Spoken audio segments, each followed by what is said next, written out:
Palem air base నుంచి ఒకే కారులో వెళ్తున్న పుతిన్, మోడీ చిరకాల బంధానికి మరింత బలం. భారత్ చేరుకున్న రష్యా అధ్యక్షుడు ఘనస్వాగతం పలికిన ప్రధాని.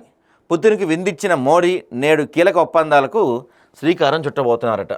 నా స్నేహితుడికి స్వాగతం పలికినందుకు ఆనందంగా ఉంది. కాల పరీక్షకు నిలిచిన భారత్ రష్యా స్నేహం దేశ ప్రజలకు ఎంతగానో మేలు చేస్తుందని చెప్తున్నారు ప్రధాని మోడీ గారు. సో 27 గంటలు నేను ఇక్కడ ఉండబోతున్నారంట. 8 దశాబ్దాల బంధంలో సరికొత్త అధ్యాయాన్ని లిఖించేందుకు భారత్ వచ్చిన పుతిన్కు పాలెం విమానాశ్రయంలో ప్రధాని మోడీ ఘనంగా స్వాగతం పలికారు. విమానం దిగి వచ్చిన పుతిన్ స్వాగతం పలికిన మోదీలు కరచాలనంతో పాటు ఆలింగనం చేసుకున్నారు. భారతీయ సంప్రదాయ నృత్యాలతో పుతిన్కి స్వాగతం లభించింది. అనంతరం వారిద్దరూ ఒకే కారులో ప్రధాని నివాసానికి చేరుకున్నారు. అక్కడ ప్రధాని ఆయనకు ప్రైవేట్గా విందిచ్చారట.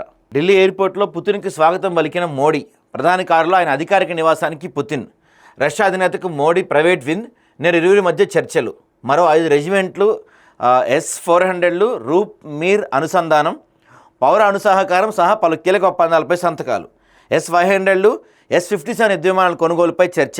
ఇరు దేశాల మధ్య 2030కి $100 బిలియన్ వాణిజ్యమే లక్ష్యం. భారత్ రక్షణకు సహకారం. రాజ్నాథ్ భేటీలో రష్యా రక్షణ మంత్రి కూడా వచ్చారనమాట. ఆయన కూడా ఇక్కడ జరిగింది మీటింగ్ ఆయనతోటి కూడా. సో 2 రోజుల పర్యటన నిమిత్తం రష్యా అధ్యక్షుడు పుతిన్ భారత్ చేరుకున్నారు. గురువారం సాయంత్రం 6:35 ఢిల్లీలోని పాలెం ఎయిర్పోర్ట్లో దిగిన పుతిన్కు ప్రోటోకాల్కు భిన్నంగా ప్రధాని నరేంద్ర మోడీ స్వాగతం పలికారు. కళాకారులు సాంప్రదాయ నృత్యం చేస్తుండగా విమానం దిగిన పుతిన్ను ఆత్మీయాలింగనం చేసుకున్నారు.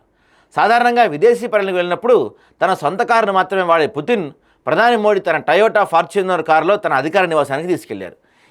పుతిన్కి ఎలా ఉంటుందో తెలుసా? ఆయన ఏ దేశం వెళ్ళినా సరే అక్కడికి ఆయన ఓన్ కారు తీసుకెళ్తాడనమాట. ఆ దేశాల్లో ఉండే కారు, ఆయన వెహికల్స్, ఆయన మొత్తం ఫుడ్డు గిడ్డు అన్నీ రష్యా నుంచే వస్తాయి. దాని ఇంకా అత్యంత కామెడీ విషయం ఏంటంటే, ఆయన 1, 2కి వెళ్తాడు కదా పుతిన్, దాన్ని కూడా వాళ్ళు ఒక కవర్లో ప్యాక్ చేసి రష్యా పంపించేస్తారు తెలుసా. అంటే ఏ దేశం వెళ్ళినా అక్కడ ఆయన వెళ్ళే వాష్రూమ్కి వెళ్ళే 1, 2లు అన్నీ కూడా ఒక కవర్లో ప్యాక్ చేసి వాటిని రష్యా పంపించేస్తారు. ఈవెన్ ఆయనకి ఫుడ్ కూడా ఇప్పుడు ఇండియా ఫుడ్ పెట్టినా సరే, మన వాళ్ళు రకరకాల వంటలు వండి పెడతారు కదా, అయినా పెట్టినా సరే వాటిని ఏం చేస్తారంటే ఈ పుతిన్తో పాటు ఒక ప్రైవేట్ ల్యాబ్ ఒకటి వస్తుంది, మూవింగ్ ల్యాబ్ అనమాట. అంటే ఒక పెద్ద వెహికల్ లాంటి దాంట్లో ఒక ల్యాబ్ పెడతారు. సో ఆ ల్యాబ్లో ఈ ఫుడ్ని టెస్ట్ చేసిన తర్వాతే పుతిన్కి పెడతారు. చాలా అత్యంత భయంకరంగా ఉంటుంది అనమాట పుతిన్ సెక్యూరిటీ. అలాంటిది మన మోడీతో కలిసి టయోటా ఫార్చ్యూనర్లో ఆయన అధికారిక నివాసానికి వెళ్ళారు. నా స్నేహితుడు రష్యా అధ్యక్షుడు పుతిన్కి స్వాగతం పలికినందుకు ఆనందంగా ఉంది. ఈ రాత్రి రేపు మా ఇద్దరి మధ్య జరిగే సమావేశాల కోసం నేను ఎంతో ఆసక్తిగా ఎదురుచూస్తున్నా. భారత రష్యా స్నేహం కాల పరీక్షకు నిలిచింది. మన ప్రజలకు అపారమైన మేలు చేకూర్చిందని ఆయన మోడీ ఎక్స్లో ట్వీట్ చేశారంట. చూద్దాం ఒకసారి ఏం ట్వీట్ చేశారు ఆయన. presented a copy of Gita in Russian to President Putin.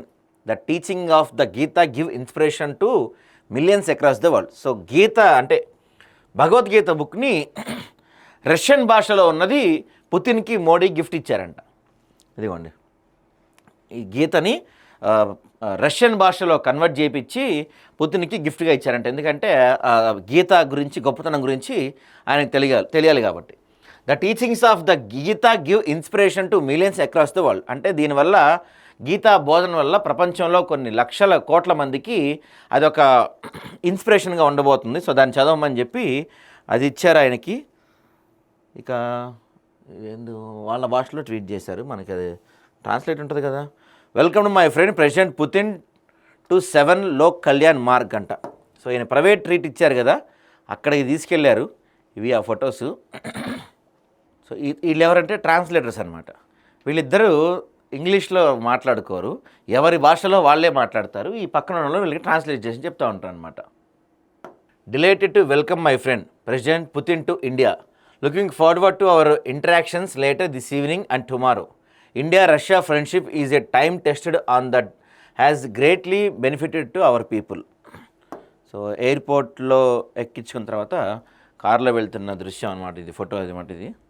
అదిగోండి, ఎయిర్పోర్ట్లో మోడీ వెళ్ళి మరీ ఆయన్ని ఆలింగనం చేసుకున్నారు పుతిన్ని.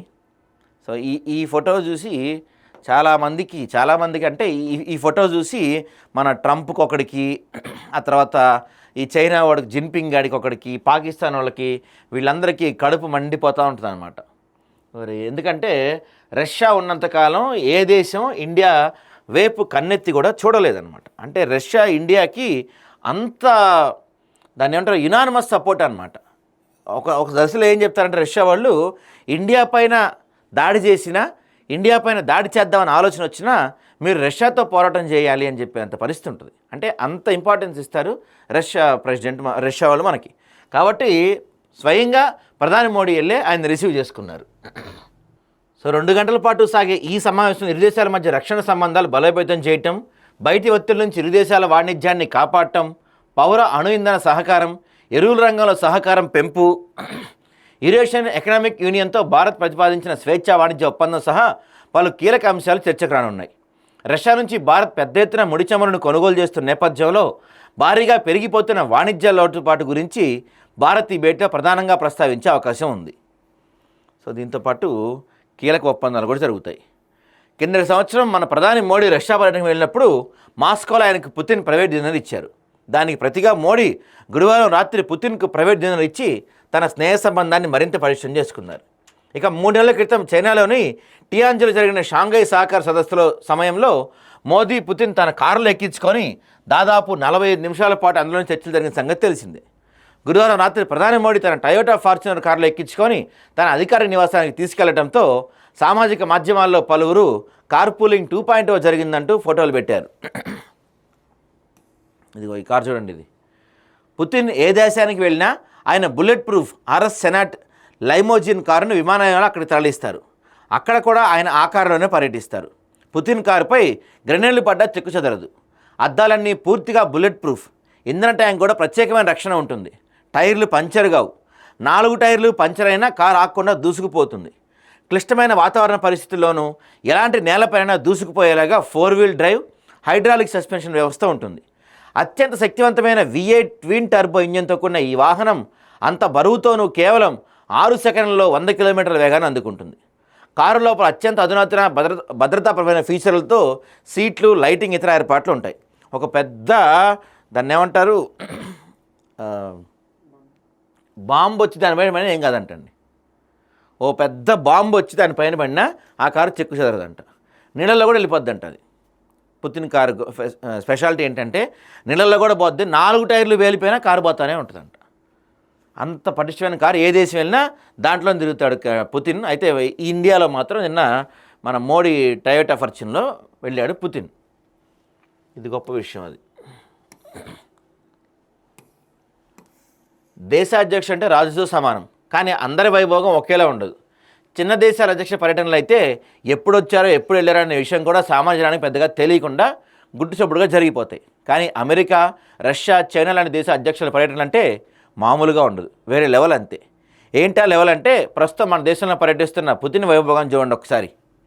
అంటే పుతిన్ ఇండియా వచ్చిన తర్వాత ఏమేం జరుగుతుంది, సెక్యూరిటీ విషయంలో కానీ మిగతా అన్ని విషయాలు ఎలా ఉండబోతుందంటే, రష్యా అధ్యక్షుడు తమ దేశానికి పర్యటనకు వస్తున్నారంటే ఏ దేశమైనా అత్యంత పటిష్టమైన భద్రతా ఏర్పాట్లు చేస్తుంది. అయితే వాటికి అదనంగా రష్యా ప్రభుత్వం మరింత కట్టుదిట్టమైన భద్రతా ఏర్పాట్లు చేస్తుంది. పుతిన్ పర్యటనకు చాలా రోజుల ముందే ఆ దేశానికి చెందిన ఫెడరల్ ప్రొటెక్టివ్ సర్వీస్ రంగంలో దిగిపోతుంది.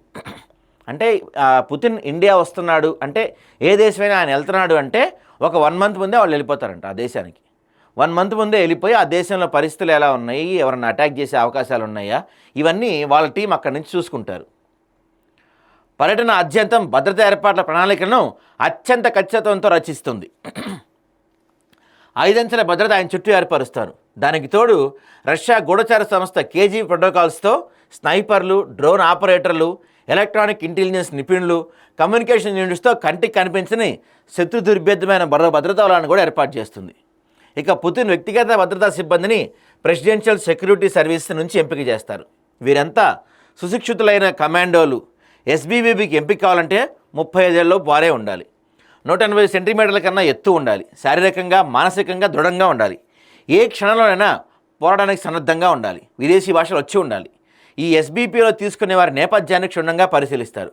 అధ్యక్షుడి పట్ల నిజాయితీగా వ్యవహరిస్తారని పూర్తిస్థాయిలో నిర్ధారించుకున్నాకే వాళ్ళని విధుల్లోకి తీసుకుంటారంట. అంటే ఆయన వ్యక్తిగత టీం అనమాట అదంతా కూడా. మాస్కోలోని రష్యా అధ్యక్షుడి కార్యాలయాన్ని క్రెమ్లిన్ అంటారు. మరి పుతిన్ విదేశాలకు వెళ్ళినప్పుడు ఆయన ప్రయాణించే విమానమే అధ్యక్ష భవనం అవుతుంది. అందుకే దాన్ని ఫ్లయింగ్ క్రెమ్లిన్గా వ్యవహరిస్తారు. అమెరికా ఎయిర్ ఫోర్స్ 1 విమానం ధీటుగా ఉండేలాగా ఈ ఇల్యూషన్ IL-96-300PU విమానం రూపొందించారు. శత్రు దుర్భేద్యాలంటిది. రాడార్లు, క్షిపణి వ్యవస్థకు దొరకకుండా దీంట్లో జామింగ్ వ్యవస్థలు ఉంటాయి. ఒక స్థాయి వరకు క్షిపణి దాడులను తట్టుకునేలా కవచం ఉంటుంది. నేరుగా శాటిలైట్ల అనుసంధానంతో కమ్యూనికేషన్ వ్యవస్థను ఏర్పాటు చేస్తారు. లోపలి భాగంలో విలాసవంతమైన ఏర్పాట్లు ఉంటాయి. అధ్యక్షుడికి ప్రైవేట్ బెడ్రూమ్, ఆఫీస్ గది, 2 కాన్ఫరెన్స్ గదులు, అతిథుల కోసం ఒక గది, మినీ జిమ్, కిచెన్, భోజనాల గది, చిన్న బార్, బాత్రూమ్లు ఉంటాయి. అంతేకాదు బయట నుంచి చూస్తే అచ్చం ఈ విమానాన్ని పోలినట్టే మరో విమానం కూడా ఉంటుంది. పుతిన్ ఎక్కడికైనా వెళ్ళినప్పుడు 2 వేర్వేరు ప్రాంతాల నుంచి విమానాలు వేర్వేరు మార్గాల్లో ప్రారంభిస్తాయి.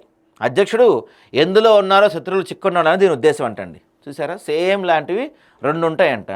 2 వైపులా వెళ్తాయంట. ఎక్కడికన్నా వెళ్తాంటే అంటే దేంట్లో ఆయన వెళ్తున్నాడో కూడా శత్రువులకు తెలియకుండా ప్లాన్ చేసుకుంటారు వాళ్ళు.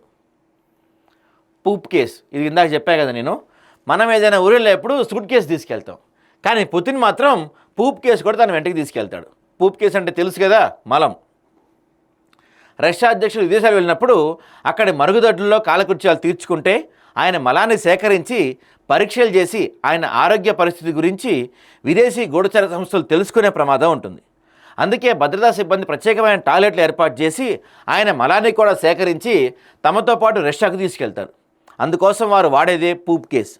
ఇప్పుడే కాదు, పుతిన్ అధికార పగ్గాలు చేపట్టిన 1999 నుంచి విదేశీ పర్యటనలకు వెళ్ళినప్పుడు ఆయన మలాన్ని ఇలాగే ప్రత్యేక కవర్లో సేకరించి పూప్ కేసులో పెట్టి రష్యాకు తరలిస్తారంట. చూసారా ఎంత ఇదో. వాజ్పేయి ప్రధానిగా 2001లో రష్యా పర్యటనకు వెళ్ళినప్పుడు తీసిన ఫోటో ఇది. అప్పట్లో గుజరాత్ ముఖ్యమంత్రిగా ఉన్న మోదీ ఆ పర్యటనకు వెళ్ళి వాజ్పేయి పుతిన్ వెనకాల నుంచున్నారు. భారత్లో పుతిన్ తాజా పర్యటన నేపథ్యంలో ఆ ఫోటో ఇప్పుడు సామాజిక మాధ్యమంలో వైరల్ అవుతుంది. ఇదిగో వెంట ఫుడ్ ల్యాబ్ టెస్టర్లు అండి. పుతిన్ ఎక్కడికి వెళ్ళినా ఆయన తినే ఆహారాన్ని పరిశీలించేందుకు చిన్నపాటి ఫుడ్ ల్యాబ్ కూడా వెంట ఉంటుంది. వ్యక్తిగత షెఫ్ కూడా ఉంటారు. స్థానికంగా ఉండే వస్తువులే ఉపయోగించరు. రష్యా నుంచి తెచ్చిన సరుకులతోనే వంట చేస్తారు. చూసారా, ఫుడ్ టెస్టర్గా పిలిచే బాడీగార్డ్ ఆహారాన్ని తిని చూశాకే పుతిన్ భోజనం చేస్తారు.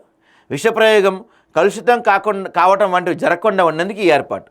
ఇక ట్వోరోగా పిలిచే కాటేజ్ చీజ్, కౌజుపెట్ట గుడ్లు, పిస్తా ఐస్ క్రీమ్లను పుతిన్ ఇష్టంగా తింటారు.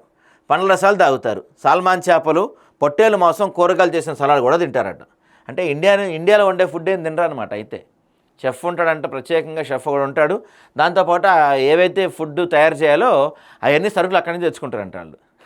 ఇండియాలో అంటే ఏ దేశానికి వెళ్ళినా అక్కడ ఫుడ్ తినరు వాళ్ళు. సో ఇంత పకడ్బందీగా ఉంటుందన్నమాట వాళ్ళ వ్యవస్థ.